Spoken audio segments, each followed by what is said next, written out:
Hello classmates, my name is Tina Gote and I'm doing my personal bio introduction. I'm currently an elementary school teacher with 20 years of human resource management experience.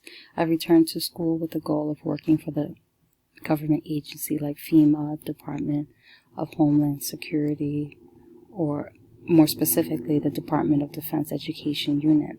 I believe I can use my current teaching experience and management skills in an administrative capacity to support schools in emergency management and recovery from natural disasters.